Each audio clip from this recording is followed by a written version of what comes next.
A paz do Senhor para os irmãos, todos que vão ver esse vídeo. Eu gostaria de meditar aqui no livro de Lucas, capítulo 15, versículo 11 a seguir, que fala a respeito da parábola do filho pródigo.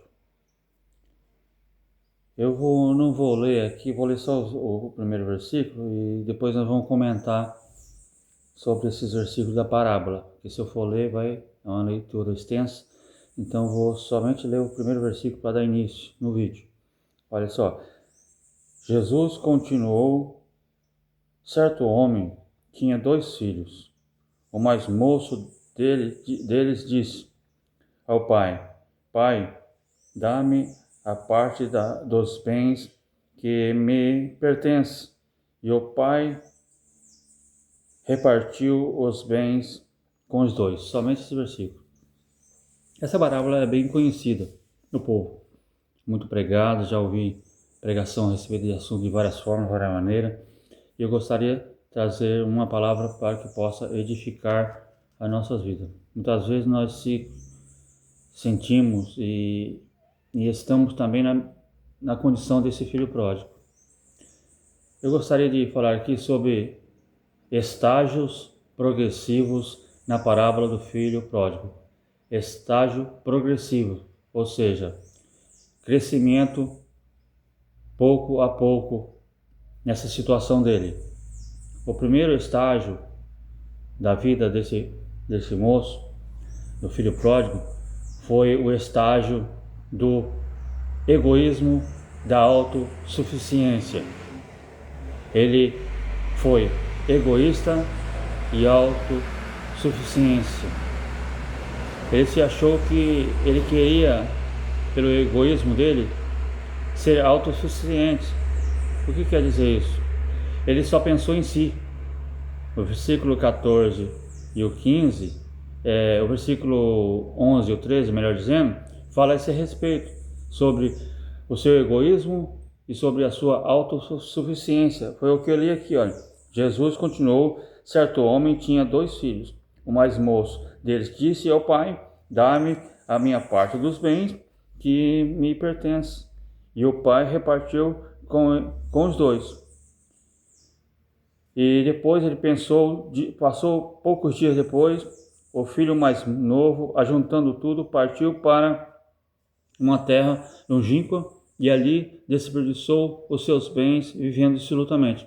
Ou seja, ele foi egoísta, ele só pensou em si mesmo, ele não pensou no pai, não pensou no irmão, não pensou na família, ele só pensou em si mesmo. Ele queria ser dono do seu próprio nariz. Então, foi um primeiro passo que ele deu para a ruína dele. E quando nós tomamos esse passo também, nós tomamos essa decisão, às vezes no momento nós não pensamos que é um passo para a ruína, mas com o andar da carruagem, com o passar dos dias, com o passar dos meses ou dos anos até, nós vamos ver que foi um passo errado ser egoísta e ser autossuficiência, ou seja, eu mando no meu nariz, eu quero me sustentar eu próprio e eu quero caminhar sozinho, desprezo a família. Mas foi uma atitude errada dele. Então, o primeiro passo na vida desse moço, do filho pródigo, o primeiro estágio foi egoísmo e autossuficiência. Só pensou em si e pensou no seu próprio nariz. O segundo passo é o estágio da humilhação. Veja bem, que ele deu o primeiro passo sendo egoísta, pensando só em si mesmo, e logo a seguir já veio o segundo passo. Veja que é uma descendência, veio a queda, foi caindo. A tendência foi só cair, a tendência foi só ir para baixo na sua vida, em todos os sentidos. Em todos os sentidos, só foi cair. E no versículo 14, e no versículo 16 diz assim: tendo ele gastado tudo, houve naquela terra uma grande fome, e começou a padecer necessidade. Veja bem, humilhação. Ele achou que era o bom, ele achava que ia ser muito melhor estar fora da casa do pai do que dentro da casa do pai, com o aconchego do pai e o aconchego do filho, do irmão dele. Ele achou que ia ser melhor, mas foi. Isso não foi concretizado, não foi concretizado. Ele usufruiu da herança que o pai deu à parte dele, e não era certo repartir herança ainda com o pai vivo, mas o pai, por amar ao filho, falou: não, você quer a sua herança? Você quer direcionar pelo seu próprio nariz? Você quer ser dono do seu próprio nariz? Tudo bem, eu vou dar a sua parte na herança. O pai deixou ele ir. O pai experiente já sabia que se ele não desse, ele ia da mesma forma. E ali já estava colocado no seu coração de sair fora do aconchego do pai. Ele queria isso.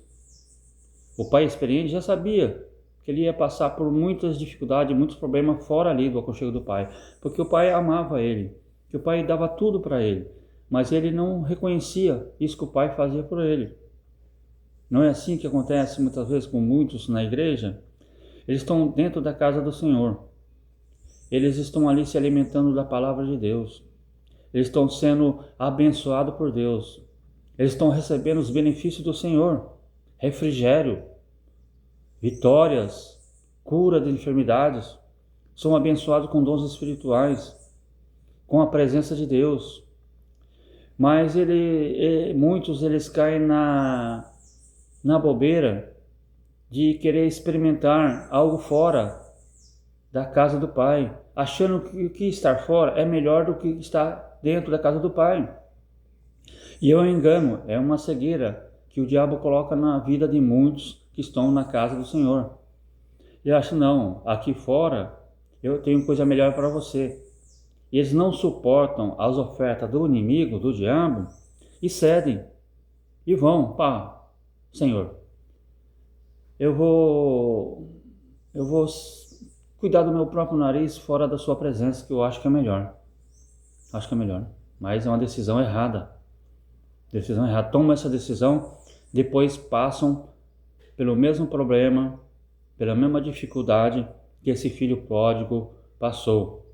Aquelas coisas que o filho pródigo usufruiu quando saiu da casa do pai eram boas para a carne, para o ego, mas não boas para a alma, né? Muitas das coisas que quando você sai da casa do pai, você usufrui coisas boas para a carne, para o prazer da carne, mas para a alma são terríveis. Para a alma não tem benefício nenhum, para a alma só traz prejuízo. E vem o estágio, o processo da humilhação. Esse moço gastou todo o seu dinheiro com várias coisas, gastou seu dinheiro com várias coisas, e depois que gastou tudo não tinha mais nada,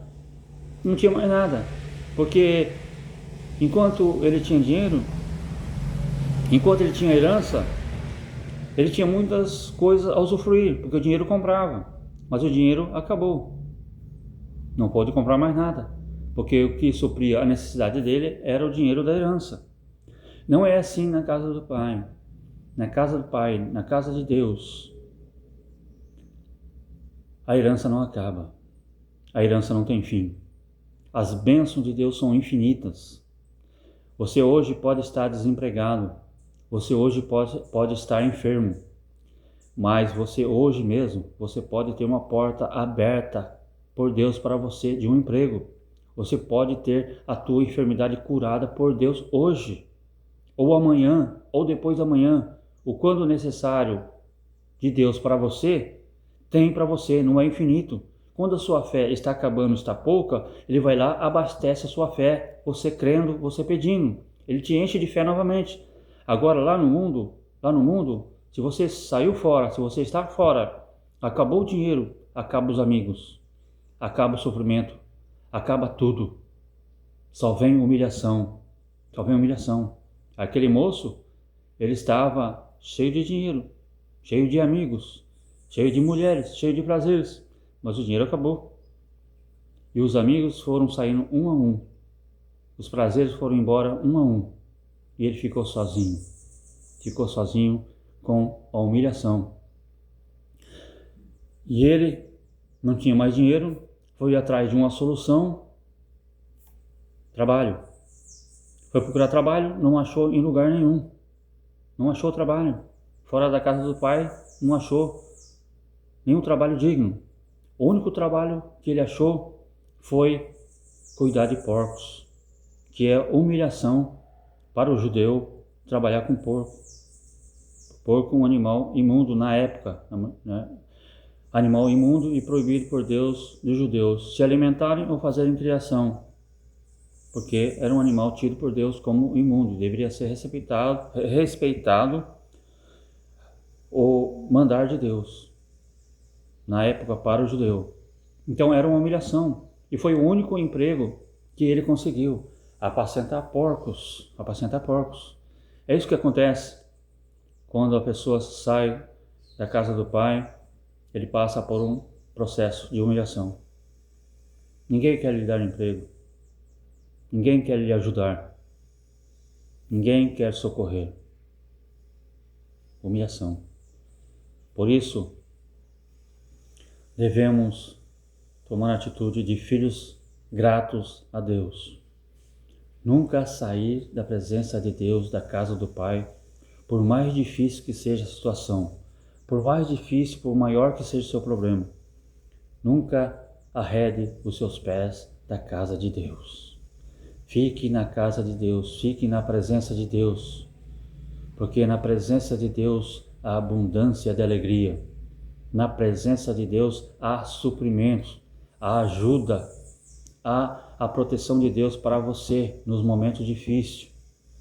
Não queira pôr o pé fora da casa do Pai, da casa de Deus, se afastar de Deus e se afastar dos seus irmãos na fé que estão ali para te ajudar, para te acolher, para te proteger e para te ajudar a te levantar. Fique na presença de Deus, porque esse moço tomou uma atitude errada e o prejuízo foi grande. O egoísmo e a autossuficiência levou ele à ruína. Por isso que muitos são levados à ruína. Muitos saem da casa do pai, do aconchego do pai, e depois não conseguem voltar. Por isso que você anda pela rua, às vezes, você para conversar com pessoas, às vezes, começa a conversar com ela, fala do evangelho, elas falam que já estava na casa de Deus, são desviados, são afastados, porque quando estava na casa de Deus não valorizaram a presença de Deus, não valorizaram aquilo que Deus lhe dava quando eles estavam na sua presença, porque quiseram aproveitar a vida longe da presença de Deus, quiseram experimentar algo diferente e não tem forças para voltar, a não ser que Deus dá força para eles. Mas muitos rejeitam até a ajuda do Pai, muitos rejeitam até o auxílio do Pai e o perdão do Pai, e acham que não são dignos, porque abandonaram a casa do Pai e foram para longe. Acham que não são dignos, mas estão errados. Enquanto há vida, há esperança. Enquanto há fôlego de vida, o perdão de Deus está sempre pronto a ser derramado. Só não tem mais esperança quando a vida se acaba, desce a campa fria, a morte chega. Aí, quando chega longe da presença de Deus, não há mais jeito. Mas enquanto há vida, há esperança. Enquanto você está vivo, se você está longe da casa de Deus, se afastou da casa do Pai, há esperança para você. Há esperança para você. Mesmo que você foi egoísta, mesmo que você achou que deveria ser dono do seu próprio nariz, pastor nenhum manda em você, irmão nenhum manda em você, Deus nenhum manda em você, mesmo que você tenha tomado essa atitude, Deus está pronto a te perdoar e te receber de volta. Continuando aqui, esse moço então, ele passou por esse estágio da humilhação, foi apacentar porcos e ele desejava comer do alimento que o porco comia, porque não tinha dinheiro para comprar comida e ninguém dava ele comida. Era uma vergonha para um judeu. E quem opta por esta estrada chegará à cidade da humilhação. Quem toma a decisão de entrar por este caminho de afastamento da presença de Deus, ele vai chegar na cidade da humilhação, ou seja, vai chegar um momento que vai vir a humilhação para ele. Aqui eu não falo a humilhação de quem está na presença de Deus, às vezes caluniado, às vezes perseguido, por causa da sua fé. Não, aqui fala a humilhação por causa do pecado, por causa da desobediência, por causa do orgulho, por causa da soberba, por causa do que ele sai fora da presença de Deus. Por isso veio a humilhação, consequência da atitude que ele tomou. Ele desejou comer alfarrobas ou bolotas, que é uma frutinha amarga que era dada somente para os porcos, só servia para os porcos, era muito amarga mesmo. E se você vê a vida do desviado, a vida daquele que larga da presença de Deus, se afasta da casa do Pai, é só amargura, e não tem consolo, não tem algo doce, algo suave para ele, porque não tem como buscar consolo e algo suave longe da presença de Deus. Pode ter alguma palavra que anima um pouco, mas depois volta a amargura de novo. Ao contrário, na presença de Deus, quando você está amargo, amargura por causa de um sofrimento, por causa de uma dificuldade, o Espírito Santo vem com bálsamo, te enche, te alegra, te faz se levantar e você sente a alegria e o gozo da salvação novamente. Mas agora, longe da presença de Deus, é só comer bolotas, amargura, tristeza, dor. Por isso, eu digo, enquanto há vida, há esperança. Volte à presença de Deus, volte para a casa do Pai. Agora o terceiro estágio, versículos 17 e 19 diz assim: Então, caindo em si, disse-lhe: Quantos trabalhadores de meu pai têm abundância de pão, e eu aqui pereço de fome. Levantar-me-ei e irei ter com meu pai, e direi: Pai, pequei contra o céu e pequei contra ti. Levantar, já não sou digno de ser chamado teu filho, faze-me como um dos teus trabalhadores. Louvado seja Deus. Aqui já vemos um estágio novo, já ele caindo em si, já ele fazendo uma reflexão, é o estágio da reflexão, sabe? Ele parou para pensar, ele parou para refletir, sabe? Ele pensou tudo que ele tinha lá atrás. Na casa do meu pai tinha comida, e aqui só tem bolota, amargura, né? Talvez você esteja pensando, na casa de Deus eu senti alegria em meio à tempestade. Na casa de Deus eu tinha doçuras em meio a amarguras. Na casa de Deus eu tinha refrigério.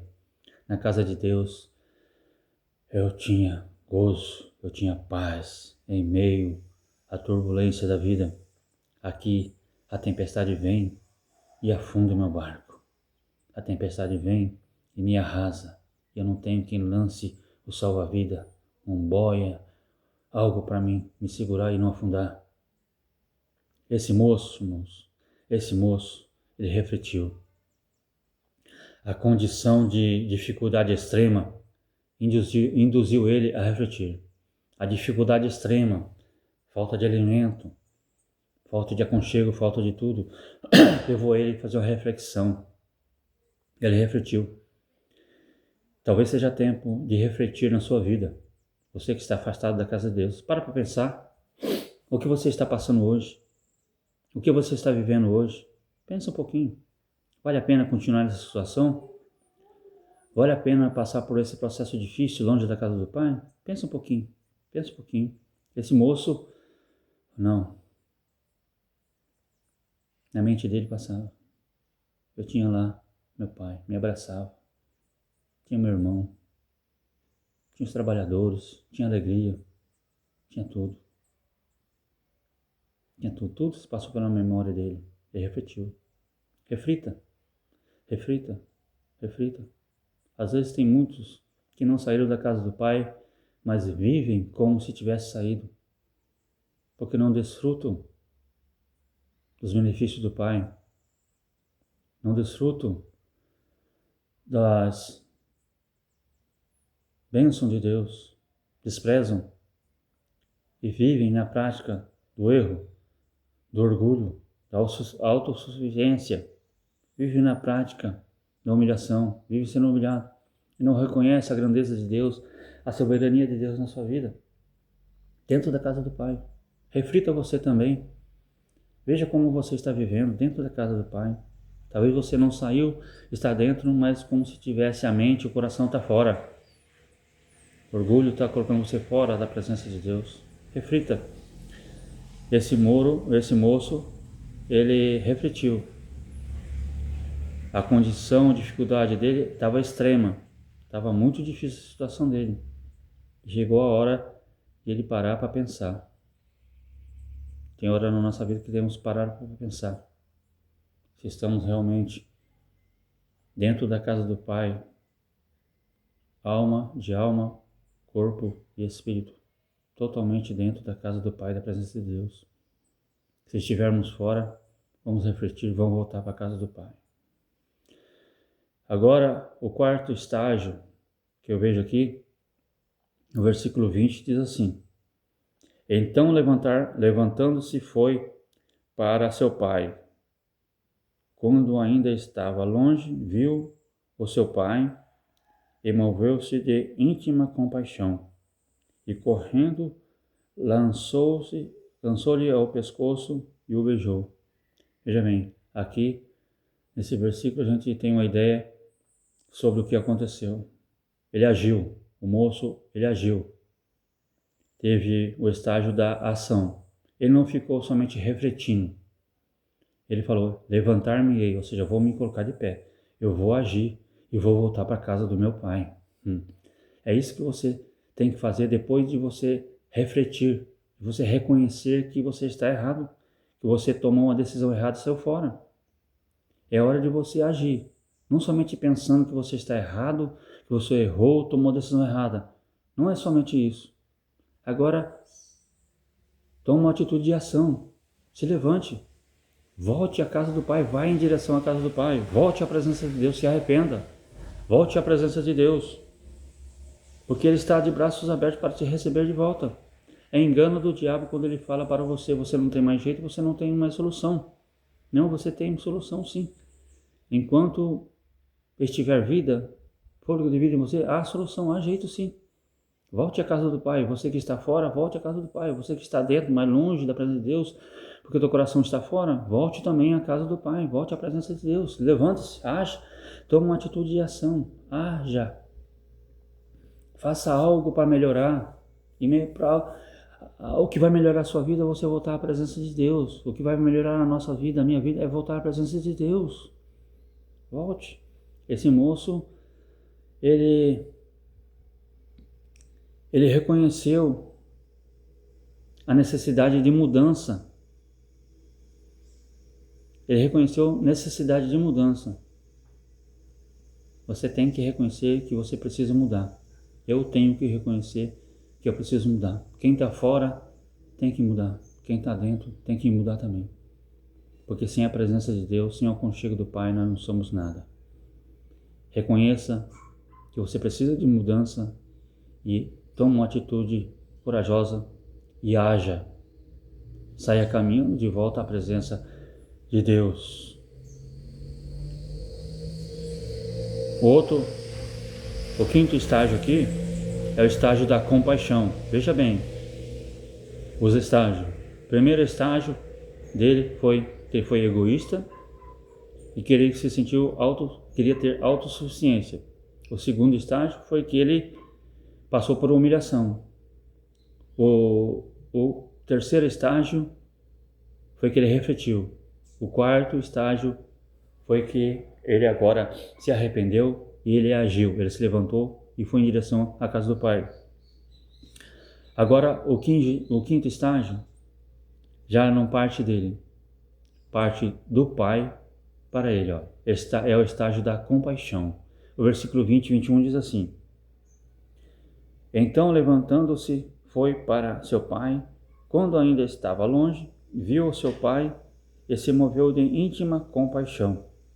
E correndo lançou-lhe ao pescoço e o beijou.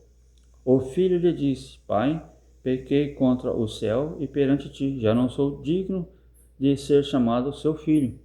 Veja bem, agora aqui ele se levantou, agiu e foi à casa do pai, e agora que o pai começou a agir.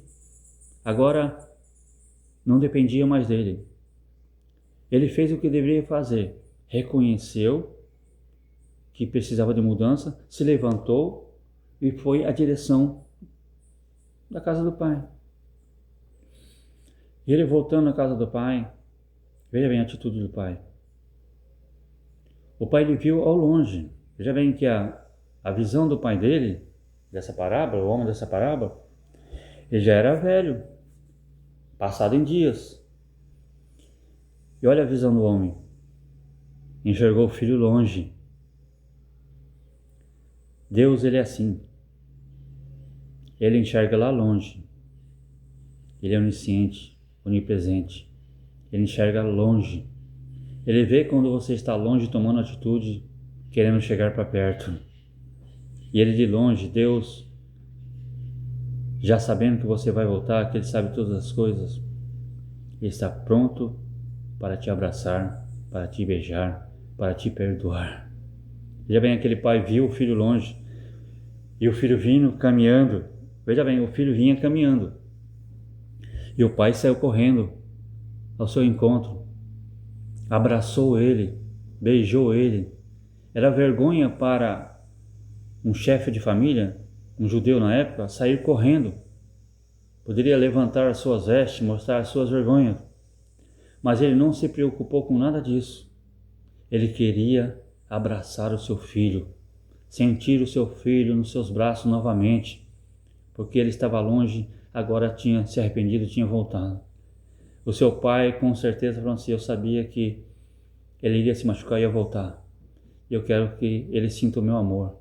E somente pode se sentir o amor de Deus quando você se sente abraçado por Ele, sentindo o seu perdão, sentindo a sua paz.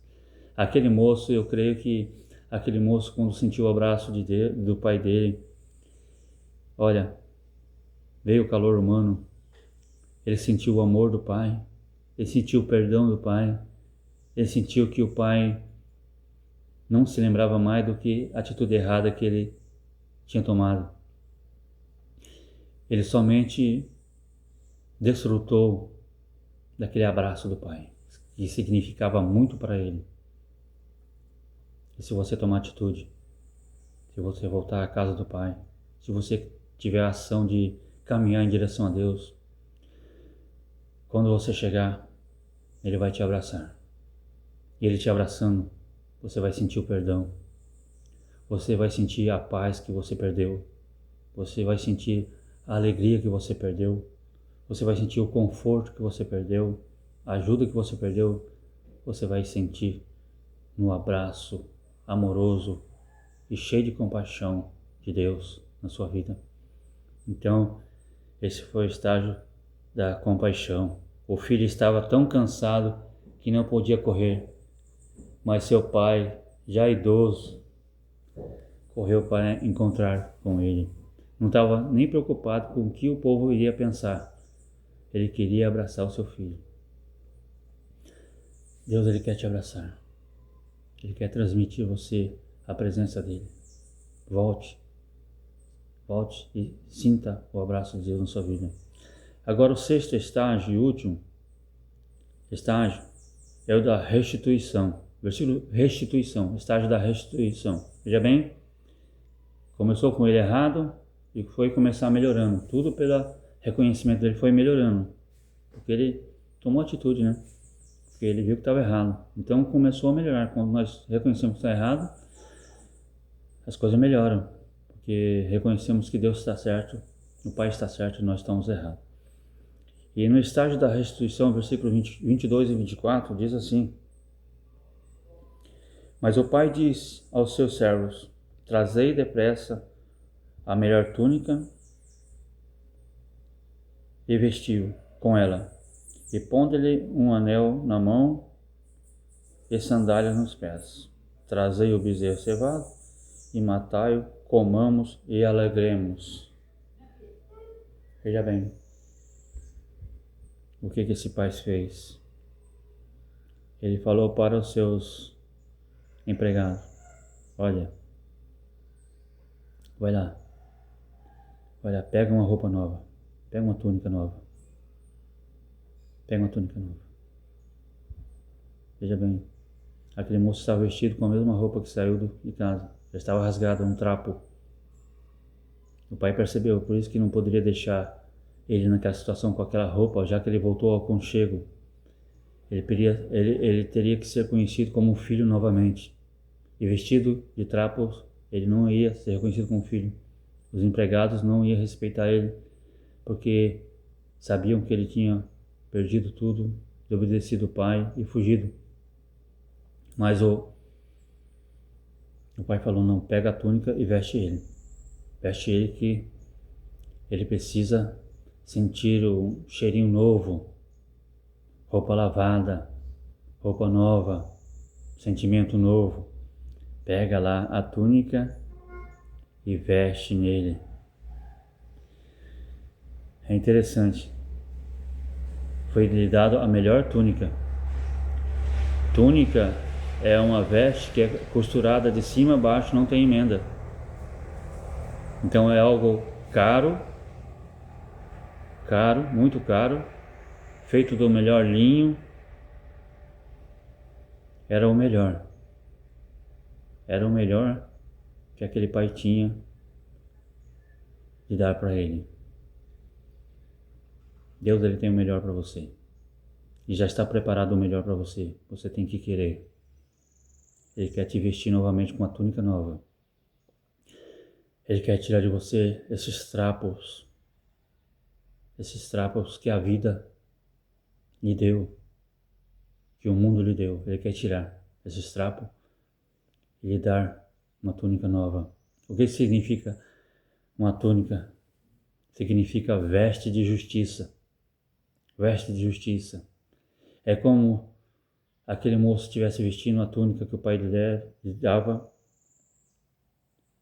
e aquilo simbolizava como se ele nunca tivesse saído da casa do pai. Nunca tivesse saído da casa do pai. Sempre estivesse ali. Porque era uma túnica de justiça. Que o pai estava lhe fazendo justiça. Deus quer lhe dar uma túnica também. Uma túnica de justiça. Jesus morreu na cruz do Calvário para te justificar, para te fazer justo. Por isso, Ele quer tirar esses trapos do pecado, do erro, do engano, do egoísmo, da autossuficiência que você tem, de orgulho. Ele quer tirar e quer colocar uma túnica de justiça. Ele quer fazer de você uma nova criatura, um novo nascido. Que você aceitar, você vai receber o perdão de Deus. E no nome de Jesus, seria como que você nunca tivesse se desviado, porque você vai estar perdoado. O diabo pode lançar no seu rosto que você se afastou e ele machucou muito você.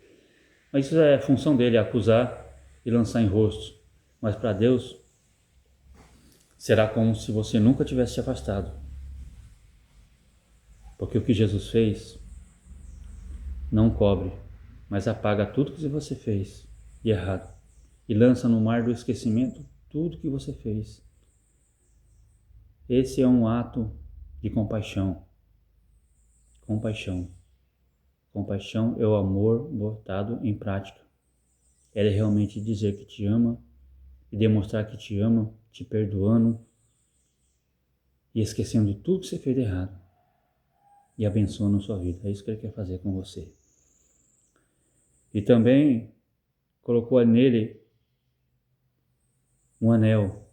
Veja bem, anel toda a família tem. É como se fosse um anel, como se diz, um anel de reconhecimento de clã, de família, sabe? Todo pai tem e passa para o filho, família tem. Um anel, um selo, é um selo familiar, né, que tinha na época. E o pai queria dar esse selo novamente, porque significava muito esse anel.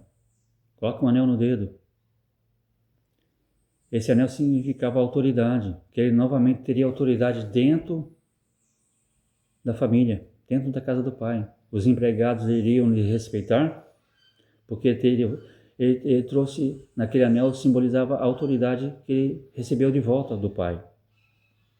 O pai colocou o anel no dedo dele na frente de todo mundo, na frente de todo mundo. Assim, ó, e todo mundo olhando e vendo aquele gesto. Não. Seu pai está lhe dando um anel, sinal que ele merece respeito, merece ser obedecido. E todos os empregados dele iriam obedecê-lo novamente. Ele teria autoridade sobre todos os empregados, sobre tudo que pertencia novamente. Veja bem, ele foi restituído. Ele foi restituído por quê? Porque ele está passando por um processo estágio da restituição, porque ele se arrependeu e ele voltou. Então a veste que ele tinha lá rasgou, recebeu uma túnica nova, recebeu perdão, justiça. O anel ele perdeu, talvez vendeu para comprar as coisas, comprar alimento. Ele recebeu um anel novo, autoridade nova. É isso que Deus quer fazer com você. Você perdeu a sua vestimenta por causa do pecado, sujou suas vestes. Ele quer te dar uma veste de justiça novamente, ele quer lavar, ele quer purificar, ele quer te levantar de novo. Você perdeu a autoridade, ele quer te dar autoridade novamente para você, no nome de Jesus, clamar e receber a resposta para a sua oração. Ele quer te dar autoridade nova. Ele quer te dar novamente autoridade sobre os demônios, sobre as situações. Ele quer te dar autoridade. O anel de Deus está pronto para ser colocado no seu dedo. Basta você querer. Louvado seja Deus. E ele colocou sandálias nos pés também. Coloca veste nova, coloca anel no dedo e coloca sandália no pé. Sandália no pé, antigamente, sandália significava um emblema de filiação. Somente as famílias andavam com sandálias. Os empregados, os escravos, não andavam com sandália, andavam com outras coisas, menos sandálias. Chinelo da época, mas sandália era algo para rico, era como se fosse hoje em dia um tênis muito caro, um calçado muito caro, que às vezes nós não podemos comprar, mas nós ficávamos andando de um conguinha, né? Um conguinho, um alpargata, um conguinha pequeno, alpargata não, porque o alpargata é caro. É como se hoje fosse assim. Eu como aquele lá em cima, o Nike, o outro lá, o Adidas, o outro é caro, mas não pode. Hoje é um sem marca mesmo. Era antes assim na época. Sandália era somente familiar que usava, por causa que não era fácil, não era qualquer um que podia ter, não. Então era sandália antigamente no pé. Simbolizava filiação, ou seja, você pertencia a uma família, você pertencia a um clã, né? Filiação. É isso que Deus quer fazer com você. Fazer você novamente filho, parte de uma família, parte de uma igreja, parte de um povo. Ele quer que você se sinta como filho de Deus novamente. Depois o filho verdadeiramente vos libertar, sereis livres. Se você quiser ser novamente filho de Deus, Ele está pronto a te perdoar, Ele está pronto a te restituir, Ele está pronto a te fazer filho novamente. Então essa parábola é muito interessante e traz uma lição muito grande para a nossa vida. Eu espero que você tenha entendido e espero que você tome atitude, que devemos tomar atitude. Espero que você, se você estiver passando por esse processo do filho pródigo, sabe, se você foi egoísta, se você foi autossuficiente, desprezou a casa de Deus, se você está passando por um processo de humilhação, por causa do seu erro, por causa da sua saída fora da presença de Deus, saiba que você pode agir e você pode ser restituído tudo que você perdeu. Que Deus está de braços abertos para te receber de volta. Então, que a parábola do filho pródigo, que o estágio progressivo da parábola do filho pródigo seja um exemplo para todos nós, tá bom? Que Deus abençoe você, que Deus nos abençoe, em nome de Jesus Cristo. Amém.